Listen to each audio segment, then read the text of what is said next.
1절부터 9절까지 먼저 읽겠습니다. 제가 읽겠습니다.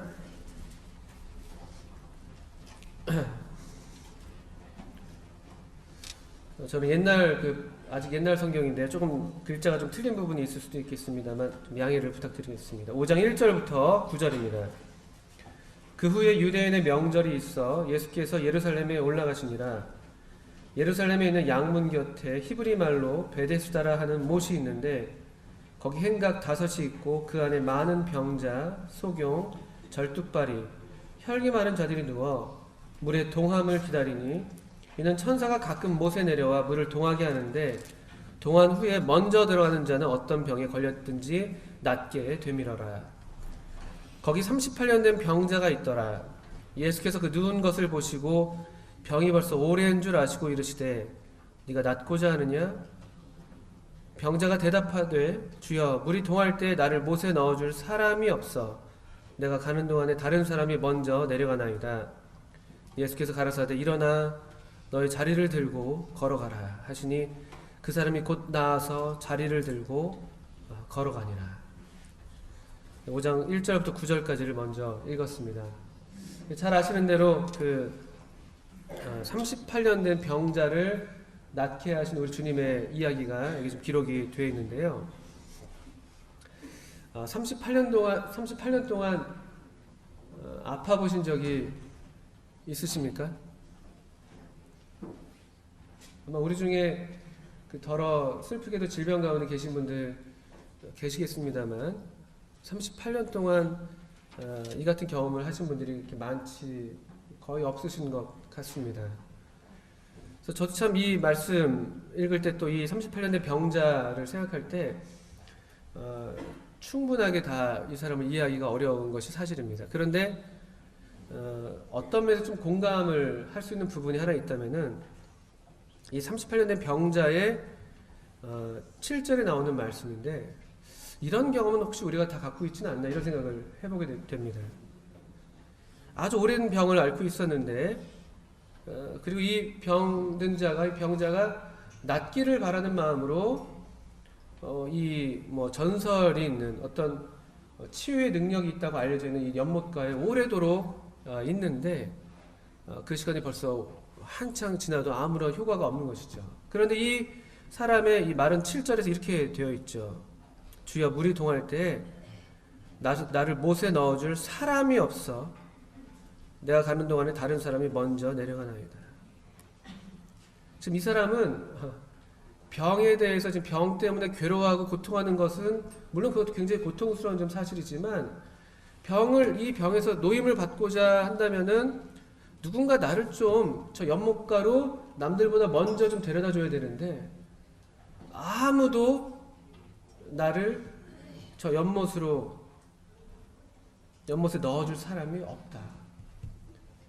주님이 네가 낫고자 하느냐고 물었을 때 이 사람의 대답은 즉각적으로 이와 같은 대답이 나왔어요. 지금 이 사람 마음 가운데는 낫고 싶다라는 마음은 물론 있겠습니다만 지금 이 마음 가운데 이게 좀 어떤 표현인가요? 아무도 없다. 아무도 나를 돌아봐주는 사람이 없어요. 아무도 나를 생각해주는 사람이 없어요. 내가 38년 동안이나 병을 앓고 있고 내가 오랫동안 이 연못가에서 이렇게 누워있고 낫고자 하는 유일한 갈망으로 여기 좀 몸부림치고 있는데 아무도 나한테 시선을 두지 않고 있어요. 아무도 내게 손을 뻗지 않고 있어요. 이게 지금 이 병자의 주님을 향한 첫 마디였습니다. 어떤 면에서 저도 이 사람의 어떤 물리적인 면에서는 같지 않겠지만 이런 비슷한 마음의 고통들을 우리가 갖고 있지 않나 이런 생각들도 문득 해보게 됩니다. 어떤 면에서 우리 모두는 다 이런 병자와 같은 사람이었죠. 오랫동안 참 이 죄의 질병 가운데 있었고 이 죄 때문에 수치와 또 어떤 부끄러움과 그런 어두움 가운데서 지내왔습니다. 이 죄로부터 벗어나기를 원하는데 벗어날 힘도 없고 능력도 없어서 몸부림만 치고 눈물만 흘리고 무능한 상태에서 이 병자처럼 주저앉아 있었고 그냥 엎드려져 있었던 그런 시절들을 다 기억하실 것입니다. 그것이 구원받기 전일 수도 있고 하나님을 알고 난 이후에도 어떤 순간에 이 죄의 질병이 우리 가운데 침입해 들어왔을 때 우리가 이런 상태로 낮아빠지는 그런 경험들을 하곤 합니다. 죄에 대해서 우리가 무능한, 전적으로 무능한 상태인 것이죠. 그런데 더 큰 문제는 이 죄로부터, 이 죄의 질병으로부터 또는 이 죄의 능력으로부터, 권세로부터 우리가 건진받기를 원하는데, 정말 건강한 삶을 살기를 원하고 행복한 삶을 살기를 원하는데 우리에게 그런 능력이 없다는 것이 문제죠. 또 참 마음 아픈 것은 누구도 나를 이와 같은 데서, 이와 같은 비극적인 죄로부터 건져줄 사람이 없다는 그런 사실들 앞에서 우리가 눈물을 흘렸던 적들을 기억하실 수가 있겠습니다. 저도 그랬습니다. 저는 구원받고 나서 중학교 들어가기 전에 초등학교 6학년 때 구원을 받고 중학교 시절을 그냥 나름대로 무난하게 잘 보냈다고 할 수 있겠습니다. 여기 어릴 때부터 저를 봐오신 분들이 더러 계신데 저는 그렇게 나쁜 아이처럼 보이진 않으셨을 겁니다. 교회 열심히 나왔습니다. 어른들 말씀에 이렇게 순종하는 모양새를 보였고, 그런데 사실은 제 내면에는 전혀 다른 모습이 있었습니다. 정말 죄송합니다. 저 속이려는 마음은 없었는데 그런 비슷한 마음이었어요. 그래서 이제 고등학교 사춘기가 되면서 이 친구들과 함께 지내면서 이 믿지 않는 친구들이 이렇게 즐기는 죄들이 있잖아요. 해서는 안 되는 그런 짓들이 있습니다.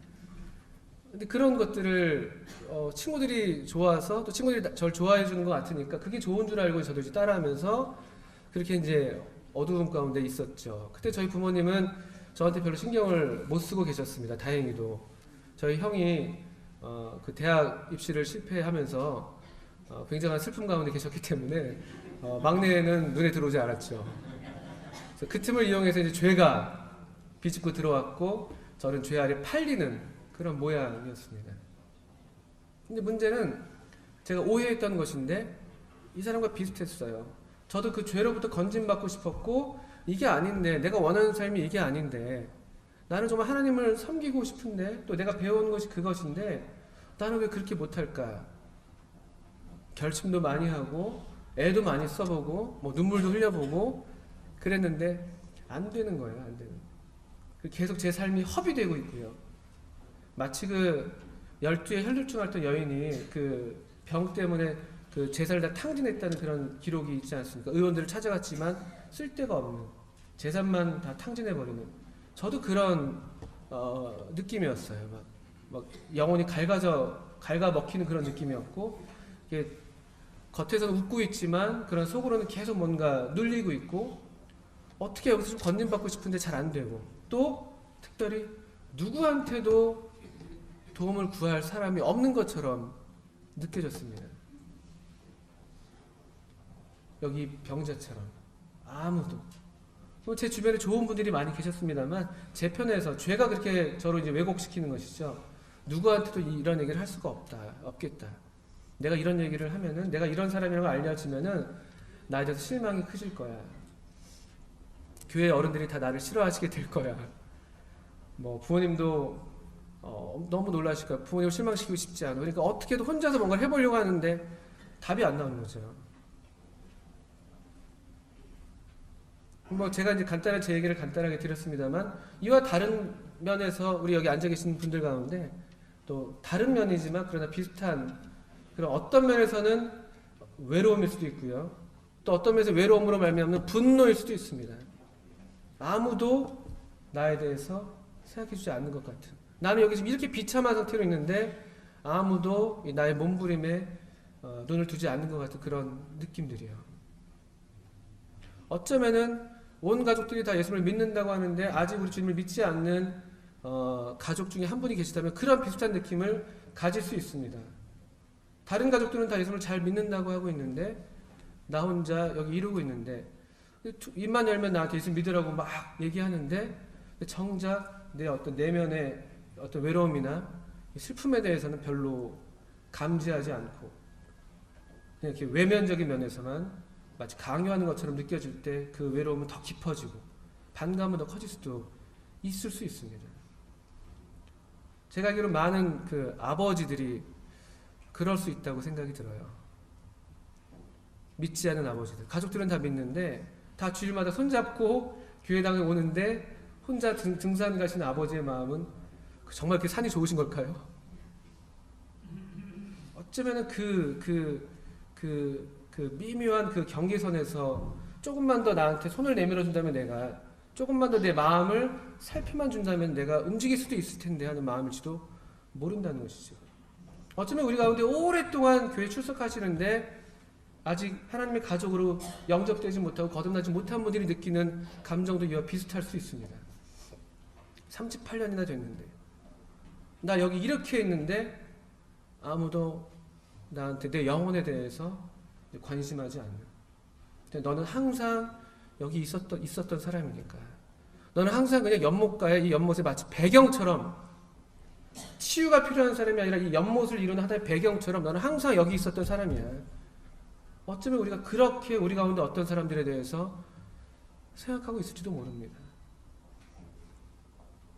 근데 주님, 우리 주님이 참 좋으신 분이신 게 여기서도 드러나는 것이죠. 아무도 이 사람에 대해서 관심하지 않았어요. 가족도 없었던 것 같아요. 뭐 오랜 병에 효자 없다고 38년 동안이나 알았습니다. 가족들이 있었다면 누구라도 먼저 어떻게든 낫게 하려고 막 끌고 연못에 집어넣겠죠. 문제는 사람이 없다. 못에 넣어줘 사람이 없다. 난 정말 낫고 싶은데 내게 어떠한 도움도 주어지지 않는다. 난 정말 원하는데 내 이 원하는 것을 이룰 만한 도움이 하나도 주어지지 않고 나는 완전히 무능한 상태에 있다. 이게 이 사람의 문제였는데 주님은 다른 사람들은 다 이 사람을 배경처럼 생각하고 마치 그냥 여기 또 중요한 것은 먼저 들어가는 사람이죠. 한 명. 이 사람은 짓밟혀가지고 마치 다른 사람이 좀 더 빨리 가는데 도움을 줄지언정 결코 이 사람이 가장 먼저 거기 도달할 수 없는 그런 사람을 취급당하는 배경처럼 여겨지는 그런 사람이었는데 주님이 이 한 사람을 찾아오셨다는 것이죠. 6절에 이렇게 되어 있죠. 예수께서 그 누운 것을 보시고 병이 벌써 오랜 줄 아시고. 우리 중에 이런 분이 계시다면은 이런 어떤 비슷한 종류의 질병을 이런 아무도 없다는 그런 질병을 갖고 계신 분이 계시다면 이 말씀을 의지하십시오. 저희도 또 이 말씀을 의지해서 더욱더 다가가기를 원합니다. 설령 아무도 나를 주목하지 않는 것처럼 여긴다 할지라도 주님이 계십니다.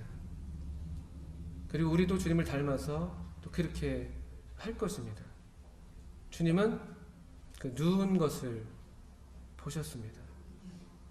주님의 시선이 안 닿는 영혼이 없습니다. 우리 가운데 더러 어떤 분들은 사람들의 시선이 나한테 와닿지 않는다고 실망해서 교회에 등을 지는 분들도 계십니다. 교회에 찾아왔는데 아무도 나한테 관심을 갖지 않는다. 특별히 우리 교회 애찬 얼마나 사랑스럽습니까? 애찬은 그 원어적으로 아가페입니다. 아가페. 신적인 사랑이잖아요. 희생적인 최고의 사랑을 애찬이라고 표현하고 있는데 애찬에서 우리는 참 놀라운 하나님의 사랑을 나눕니다.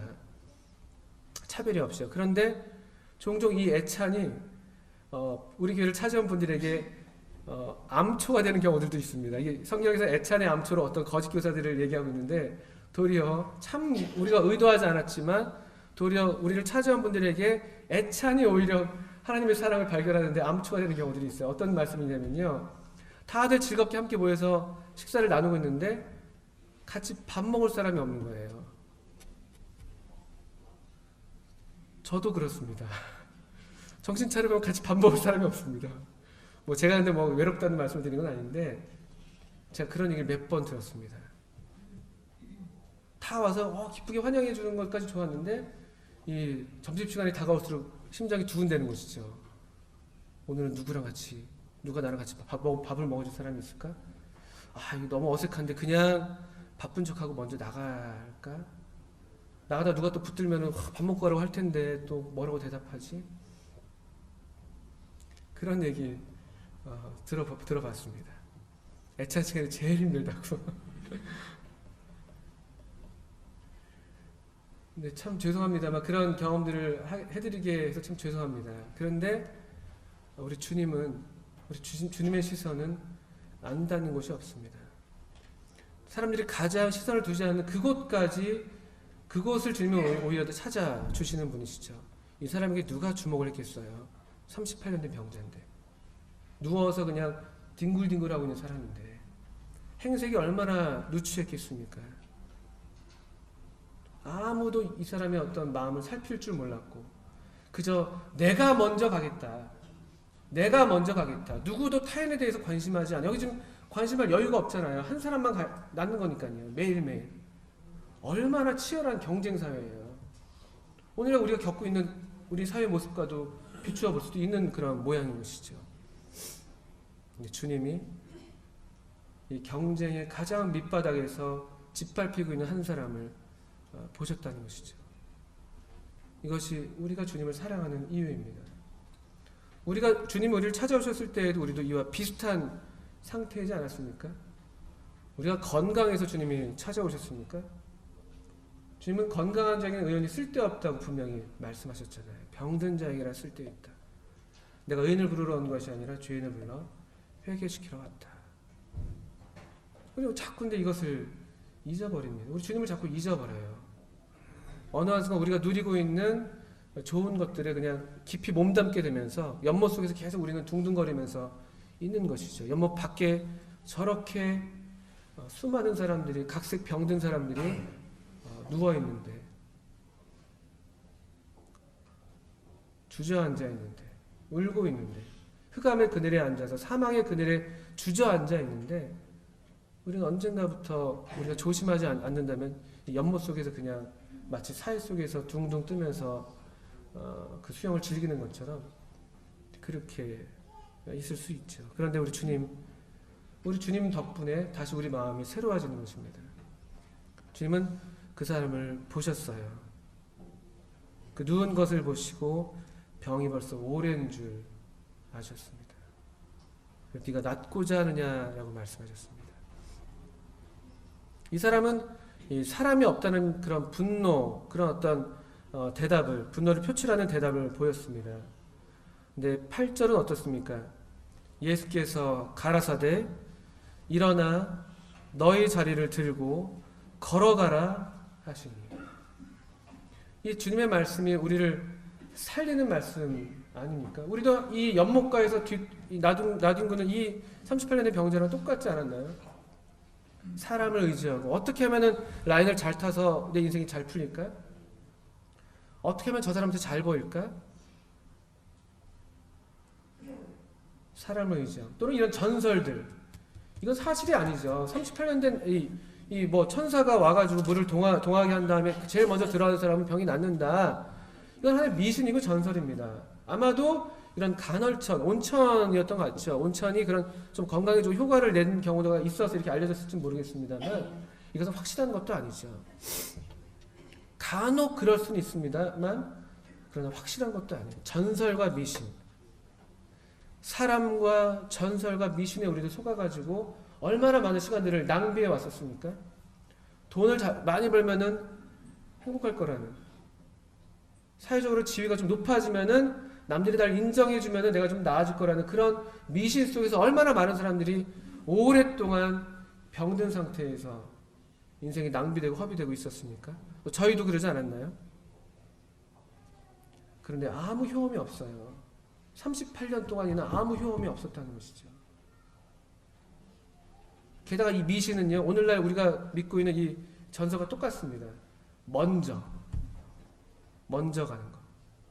남들보다 먼저. 경쟁에서 이기면 행복할 것이다. 네가 남들보다 먼저 가면은, 네가 남들보다 좀 더 높이 가면은 훨씬 더 나아질 것이다. 그래 보이는 사람들이 있습니다만, 그러나 전혀 실제가 아닌 전설과 미신입니다. 이 38년 된 병자로 정말 낫게 한 것은 누가 넣어주는 사람이 있어서도 아니었고, 먼저 가서도 아니었고, 이 전설 때문도 아니었고, 지금 우리가 읽은 8절의 말씀처럼 우리 주님의 말씀이 그에게 들렸을 때였습니다. 가라사대 일어나 너의 자리를 들고 걸어가라 하시니 그 사람이 곧 나아서. 얼마나 큰 대비예요. 38년이라는 시간이 있었고 여기 곧 나아서. 하나님의 말씀은 즉각적인 효력을 발휘합니다. 하나님의 말씀은 말씀이 들려지는 그 즉시 사람을 살리는 능력이 있습니다.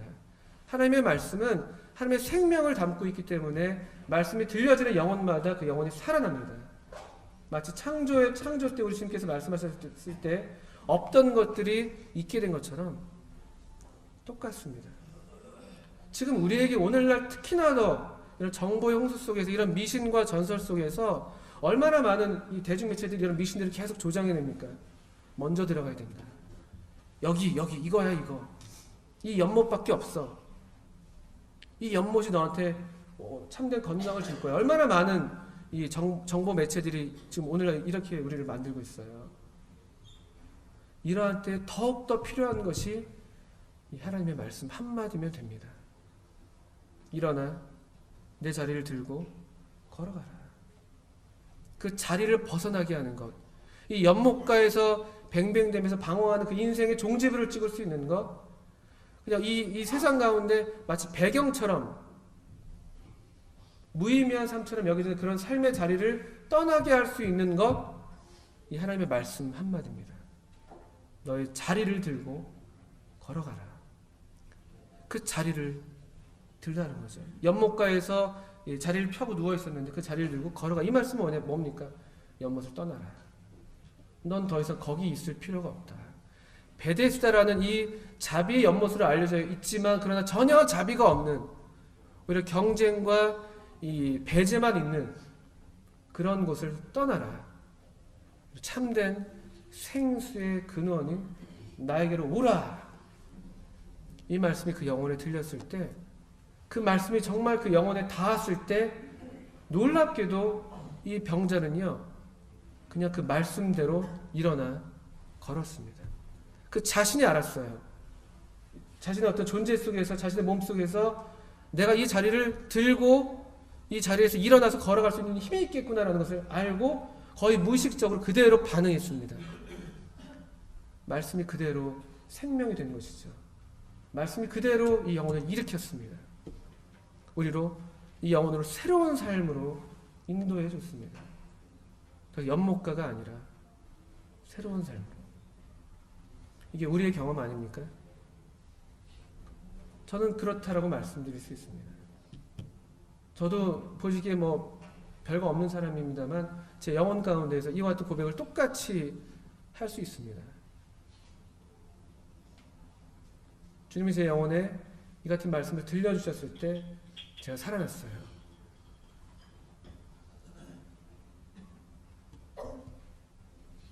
놀랍게도 새로운 삶에 진입하게 되었고, 이 하나님께서 기뻐하시는 삶을 소망하는 그런 새로운 소망이 제 마음 가운데 생겨났습니다. 우리 모두의 경험 아닙니까? 누가 시키지 않았는데 주님을 순종하고 싶은 마음이 생겨납니다. 누가 시키지 않았는데 주님을 사랑하고 싶은 마음이 생겨납니다. 저는 내가 더 많이 가지려고 했었는데 누가 시키지 않았는데 이제 내가 나눠주고 싶은 마음이 생깁니다. 나눠주지 못해서 마음이 아픈 것이죠. 저는 더 많이 못 받아서, 더 많이 사랑 못 받아서 마음이 아팠다면은 지금은 더 주고 싶은데 어떻게 주기가 어려워서, 어떻게 줄 것이 없어서, 나눌 것이 없어서, 또 주고 싶은데 또 아끼고자 하는 내 마음의 어떤 이 본성 때문에. 그래서 우리가 지금 겪는 새로운 종류의 갈등을 하고 있지 않습니까? 전에는 죄가 너무 좋아서, 또 죄에 그냥 끌려다니면서 그냥 거기서 주저앉아 있었는데 지금은 죄를 이기고 싶은 새로운 욕구가 생기고 거룩한 삶을 향한 새로운 갈망이 생겨나고 있고. 우리 여기 앉아있는 우리 모두의 경험 아닙니까? 하나님의 말씀으로 새로 태어난, 거듭난 새 생명으로 살고 있는 우리 모두의 경험이 바로 이런 경험인 것이죠. 10절부터 보시겠습니다. 그런데 놀라운 일이 일어납니다. 10절에 이날은 안식일이니 유대인들이 병 나은 사람에게 이르되 안식일인데 네가 자리를 들고 가는 것이 옳지 아니하니라. 요한은 참 재미있게 표현한 것 같습니다. 요한은 이 사람을 가리켜서 이제 병 나은 사람이라고 표현하고 있죠. 그렇게 부르고 있습니다. 이 병 나은 사실이 너무나 지금 대단한 사실이기 때문에 이것이 정말 우리가 주목해야 될 사실이기 때문에 일부러 계속 병 나은 사람 13절에도 고침을 받은 사람 이런 식으로 이 사람을 부르고 있어요. 생각해 보십시오. 38년 된 병자가 어느 한 날 병에서 노임을 받았습니다. 정상적인 사람은 어떠한 반응을 보일 수 있겠습니까? 어떤 한 사람이 우리 가운데서 정말 죄로부터 건짐을 받고 새로운 삶을 시작하는 놀라운 장면을 우리가 목격하고 있습니다. 정상적인 사람이라면, 우리 사람 같은 사람이라면요, 함께 기뻐하는 것이 옳지 않습니까? 정말 잘됐다. 와, 하나님 정말 놀라운 일을 하셨구나. 정말 우리 함께 하나님을 찬양하자. 야, 이 사람을 봐. 얼마나 좋겠어. 야, 너 정말 축하해. 우리 이런 얘기를 해야 되는 거 아닙니까? 근데 여기 이 사람들, 유대인들, 병 나은 사람을 보지 않고 안식일이라는 날을 보고 있고 안식일에 대한 어떤 규례에 더 주목하고 있는 사람들로 묘사가 되고 있는 것이죠. 이 사람은 성경을 굉장히 잘 아는 사람들이었고 성경대로 한다고 하는 사람들이었습니다. 너무 놀랍게도 성경을 알고 있었을지도 몰라도 안식일은 알고 있었을지도 몰라도 안식일은 지키고 있었을지도 몰라도 안식일을 만든 우리 주님의 마음과는 너무나 멀어져 있는 모양을 보게 되는 것이죠. 안식일은 무엇을 위한 것입니까? 안식일은 안식일을 위한 것이 아니잖아요. 사람이 안식일을 위해서 있는 것이 아니라 안식일이 사람을 위해서 있는 것입니다. 하나님께서 정하신 모든 것들은 다 하나님의 사랑에서 나오는 것이기 때문에 우리를 위한 것이어야 되는 것이죠. 안식일에 38년 된 병자가 병에서 노임을 받았습니다. 그것만큼 안식일에 어울리는 일이 어디 있어요? 38년 동안 전혀 안식하지 못했던 한 영혼이 이제 마침내 안식을 누리고 있는데요. 정말 안식일다운 일이 바로 이 날에 일어난 건 아닙니까? 이 하나님을 알고 있었더라면은 이 유대인들도 함께 우리에게 안식을 주시는 하나님, 우리에게 참된 안식을 주시고자 안식일에도 일하시는 이 하나님을 인해서 큰 감사와 영광과 기쁨을 돌렸어야 마땅했을 것입니다. 이 사람들에겐 사람이 보이지 않았고, 왜 사람이 보이지 않았냐? 하나님이 보이지 않았으니까요. 하나님을 보지 않고 있었으니까요. 본다고 했지만 보지 못하고 있던 사람들. 하나님을 보지 못하고 있으니까 사람도 보이지 않습니다. 보이는 것은 자기 자신밖에 없는 것이죠. 하나님도 사람도 보이지 않는. 하나님의 계명을 지킨다고 하지만 가장 하나님의 계명에서 멀리 떨어져 있는 모양이죠. 하나님의 계명은 하나님을 사랑하고 이웃을 사랑하는 것인데 하나님도 보이지 않고 이 병 나은 사람도 보이지 않는, 사랑하지 않는 모양을 보이고 있습니다. 안식일은 하나님께서 우리로 하여금 안식하도록 주신 날입니다. 이 안식일에 이 병을 고치는 것만큼 하나님께 기쁨이 되는 일이 없는 것이죠. 또 오늘 여기 앉아 계신 분들 가운데도 이런 안식을 발견하지 못한 분이 계시다면은 정말 또 거듭난 분들이라 할지라도 이 죄로부터 노임받는 그런 안식들, 죄를 이겨내는 그런 승리, 또 하나님께서 이런 나마저도 그대로 하나님의 아들이라고 받아주신다는 이런 확실한 이 사랑, 변치 않는 사랑에 뿌리내리고 있지 않으시다면은, 그래서 여전히 안식하지 못하고 계시다면요, 다시 하나님의 안식 안으로 들어오시기를 말씀드립니다. 주님 말씀입니다. 말씀. 일어나 내 자리를 들고 걸어가라. 그 말씀이 저로 병으로부터 안식을 누리게 했던 것처럼 이 영원하신 하나님 말씀, 우리는 계속 변덕이 있고 우리는 계속 실패하지만 우리는 계속 넘어지지만 그러나 변치 않는 하나님의 말씀, 성령께서 우리 영으로 더불어 증거하시는 우리로 더 이상 두려움의 영이 아니라 양자의 영으로 아바 아버지라, 이런 중에도 하나님을 아버지라 부를 수 있도록 하신 이 성령님을 의지해서 다시 그분께 나올 때 우리는 언제든지 안식을 누릴 수가 있고 발견할 수가 있습니다. 우리 안에서 어떤 힘이 없는 것이죠.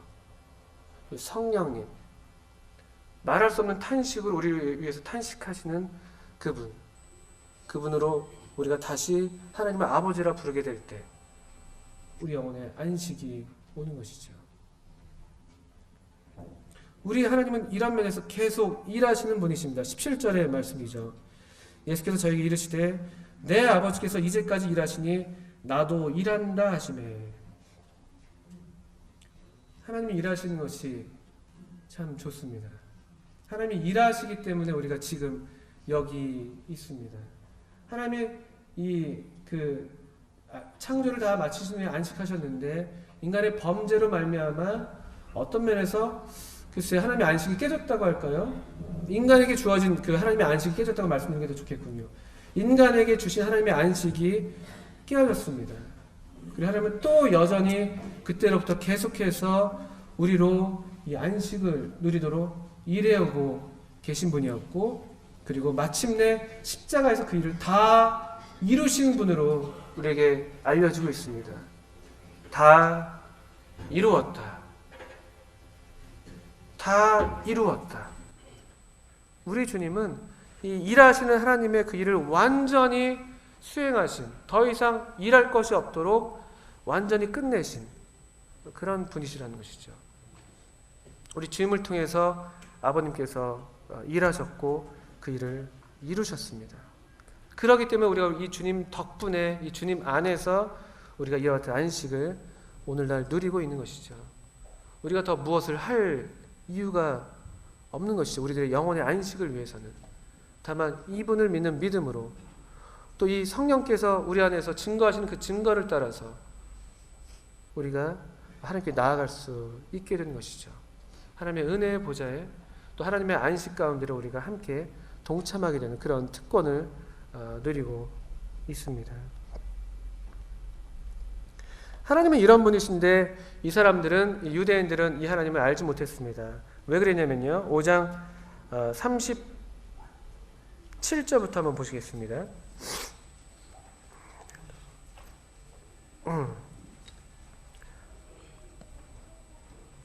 하나님은 분명한 증거들, 여러 증거들을 통해서 이 예수님이 하나님의 아들이시다, 이 예수야말로 정말 나의 아들로서 나를 너희들 가운데 나타내는 사람이다 라고 여러 모양으로 증거해 주셨습니다. 요한을 통해서 증거해 주셨고요, 또 지금 주님께서 이들 가운데 있으면서 일으키시는 기적들을 통해서 증거해 오시고 계시고요. 그런데 38절부터 보시면은, 37절부터 보시면요, 또한 나를 보내신 아버지께서 친히 나를 위하여 증거하셨느니라. 너희는 아무 때에도 그 음성을 듣지 못하였고 그 형용을 보지 못하였으며 그 말씀이 너희 속에 거하지 아니하니 이는 그의 보내신 자를 믿지 아니함이니라. 왜 이들은 하나님을 몰랐는가? 여기 계시의 절정, 하나님의 빛으로서 완전하게 자신을 드러내신 하나님이신 아드님 예수 그리스도가 여기 계신데 예수 그리스도를 믿지 않았기 때문에, 예수님을 통하지 않고는 하나님을 알 수가 없습니다. 옛적에는 여러 모양과 여러 부분으로 선지자들을 통해서 나타나셨지만 이 마지막 때에는 아들을 통해서 우리에게 말씀하셨다고 히브리서에서 기록하고 계시죠. 이 아드님 예수님은 말씀이십니다. 태초에 말씀이 계시니라. 말씀으로서 우리 가운데 오셔서 아버지 하나님을 온전하게 드러내셨던 분이십니다. 그리고 오늘날 우리는 이분을 뵙지는 못하지만 이분이 어떤 분이셨는지 이 성경을 통해서 우리가 지금 배우고 있는 것이죠. 그런데 성경을 통해서 이 예수님을 믿지 않을 때,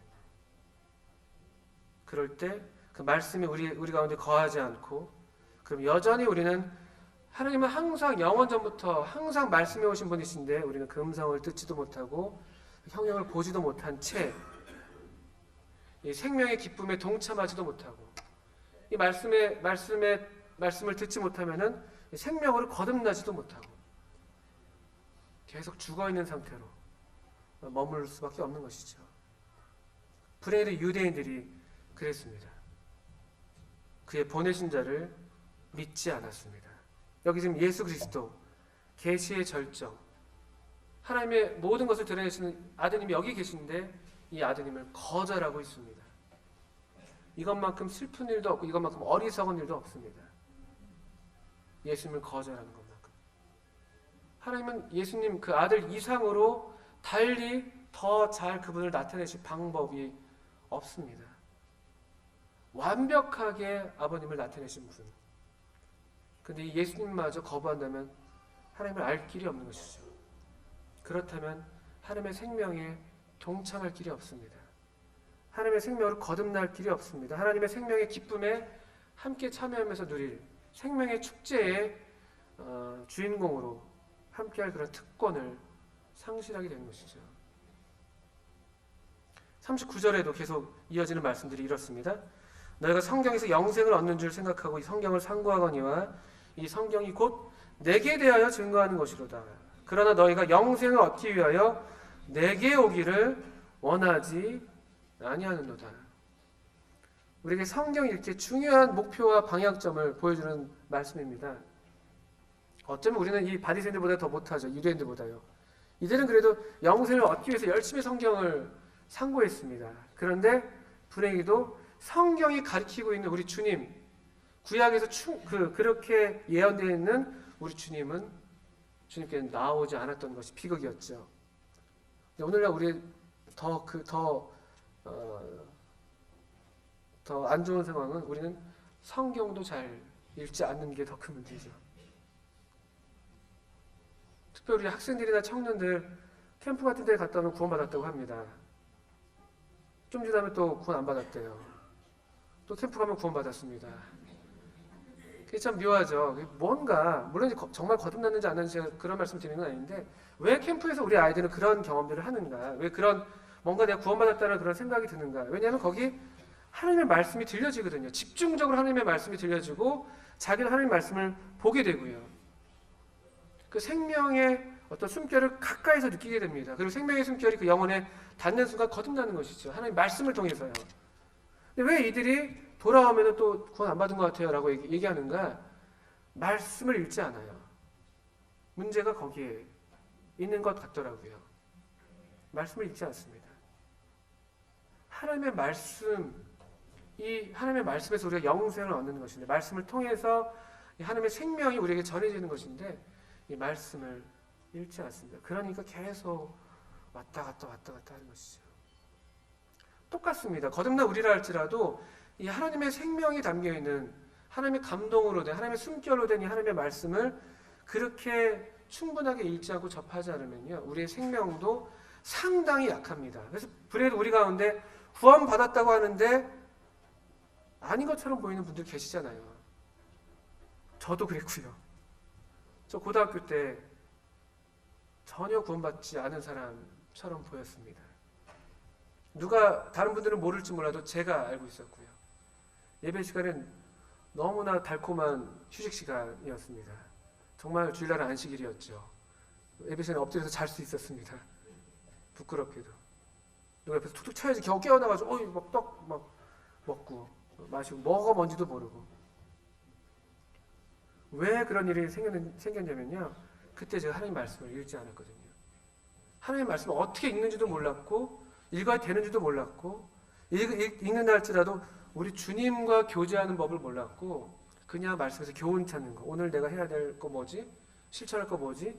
이런 거에 급급했지 정말 성경을 통해서 우리에게 알려지기를 원하시는 우리 주님 하나님에 대해서는 제가 전혀 관심이 없었습니다.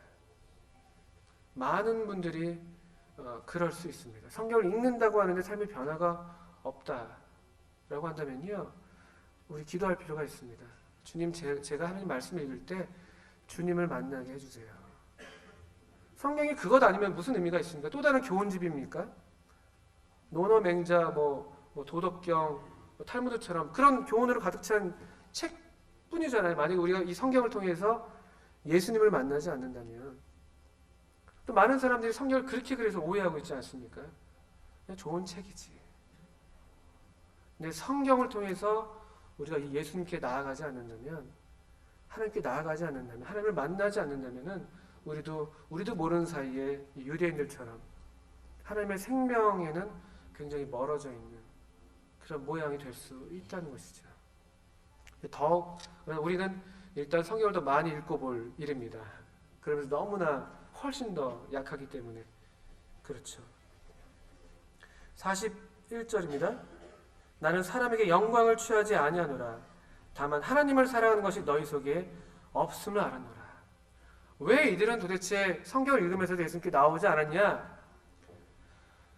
하나님을 사랑하지 않았습니다. 근본적인 문제입니다. 하나님을 안다고 했지만 하나님을 영화롭게도 아니했고 하나님께 감사하지도 아니했고, 왜냐? 하나님을 사랑하지 않았습니다. 하나님을 사랑하지 않았기 때문에 성경을 읽는다고 했지만 성경은 하나님을 위한 성경 읽기가 아니라 자기를 위한 성경 읽기가 됐던 것이죠. 44절에 그런 표현이 있지 않습니까? 너희가 서로 영광을 취하고 유일하신 하나님께로부터 오는 영광은 구하지 아니하니 어찌 나를 믿을 수 있느냐? 하나님을 사랑해서 하나님께 영광을 돌리는 것을 추구한다거나 하나님께서 인정하시는 하나님의 영광을 얻기를 바라는 것이 아니라 성경이 자기의 영광을 위한 것이 되어 있었던 상태였습니다. 성경을 통해서 사람들로부터 인정받기를 원했고 랍비라 칭함받기를 원했고, 이 성경이 무기가 돼서 다른 사람들을 깔아 뭉개야지 자기의 자리가 높아지는 것이죠. 그래서 안식일에 대한 성경의 말씀을 왜곡해서 이 안식일에 병 고침 받은 사람을 정죄하는 모양으로 나아가는, 그래야지 자기가 더 영광스럽게 되니까. 뭡니까? 하나님을 사랑하지 않는 것. 너희가 나를 헛되이 경배하는도다. 주님이 이 바리새인들에게 통렬하게 지적하셨죠. 너희가 나의 계명을 지키지 않고 사람의 유전을 지키는구나. 너희가 입으로는 나를 존경한다고 하지만 마음은 내게서 멀구나. 너희가 헛되이 나를 경배하는구나. 이런 말씀이 참 두려운 말씀입니다. 그러나 동시에 우리가 하나님을 사랑하는 사람으로서 여기 앉아있다면 또 하나님의 말씀은 언제나 우리에게 생명을 주시는 말씀이기 때문에 감사합니다. 하나님 말씀 때문에 우리가 여기 나와 있지 않습니까? 우리가 뭘 바라고 뭘 의지해서 여기 와 있습니까? 하나님의 말씀이잖아요. 말씀을 바라서 여기 와 있고, 또 하나님 말씀 덕분에 하나님 말씀을 힘입어서 다시 또 여기 나와 있지 않습니까? 우리의 사랑은 너무나 변덕스럽고 너무나 유치하고 너무나 저질의 것들인 경우가 많아서 참 우리 자신도 실망스럽지만, 매주 이 떡과 잔 앞에 나오는 이유는 여기 변치 않는 하나님의 사랑, 하나님의 말씀으로도 분명하게 말씀하셨지만 또 친히 자신의 몸으로서 이 사랑을 확증해 주신 이 사랑 앞에 우리가 나오는 것 아닙니까?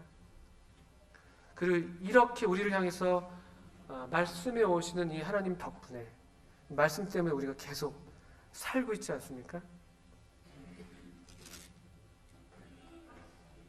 5장 21절, 아버지께서 죽은 자들을 일으켜 살리심같이 아들도 자기의 원하는 자들을 살리느니라. 25절, 죽은 자들이 하나님의 아들의 음성을 들을 때가 오나니 곧 이때라. 듣는 자는 살아나리라. 아버지께서 자기 속에 생명이 있음같이 아들에게도 생명을 주어 그 속에 있게 하셨고, 말씀을 듣는 자는 살아납니다. 그 속에 생명으로 충만하죠. 생명 자체이신 하나님께서 하시는 그 한 말씀이 우리를 살립니다. 그 예증이 우리가 맨 처음에 봤던 38년 된 병자가 바로 그 살아있는 예가 되는 것이죠. 누구도 어찌할 수 없었던 그 질병으로부터 하나님 말씀이 건져내셨습니다. 듣는 자가 살아납니다. 하나님 말씀이 우리를 살리십니다. 왜냐? 하나님 말씀이 그분 자신을 드러내시기 때문에. 말씀을 통해서 우리가 그분을 뵙고 알고 사귀게 될 때 놀랍게도 우리는 더욱 생명으로 충만해집니다. 더 살아납니다. 사람답게 삽니다. 정말 성도답게 살게 됩니다. 우리 주님은 친히 말씀으로 이 땅에 오셨습니다. 그리고 부인할 수 없는 증거, 죽으심과 부활을 통해서 그분이 하나님의 아들이신 것을 증명해 내셨습니다. 또한 그분의 사랑이 변치 않다는 사실도 확증해 주셨습니다. 그리고 그 확증된 사실을 여기 이제 변함없는 하나님 말씀으로 우리에게 주셨습니다. 우리는 이제 하나님 말씀 앞으로 말씀을 통해서 그분께로 나아가는 것을 멈춰서는 안 되겠습니다. 말씀 안에 계시되 우리 주님을 계속 뵙기를 바라십니다. 그분을 뵈므로써 우리 가운데 38년의 병자처럼 우리의 시선이 닿지 않았던 분은 없었는지 정말 그 영혼의 깊은 곳까지 우리도 볼 수 있는 그 주님의 시력을 회복할 필요가 있겠습니다. 그렇게 될 때 우리 교회 하나님의 생명으로 거듭난 사람들의 모임은 정말 말 그대로 베데스다, 자비의 집 또는 생명의 분출하는 분출의 곳, 그런 곳이 될 것입니다. 교회를 통해서 이 교회 가운데 충만하신 하나님의 숨결을 통해서 또 하나님의 숨결이 가득하신 하나님의 말씀을 통해서 우리 모두가 계속 살아나게 되기를 바랍니다. 이런 은혜를 주님께 구합니다. 함께 기도하고 마치겠습니다. 하나님 아버지, 저희들이 허락하신 이 말씀과 또 분명한 하나님의 계시인 아드님 예수님을 인해서 감사를 드립니다.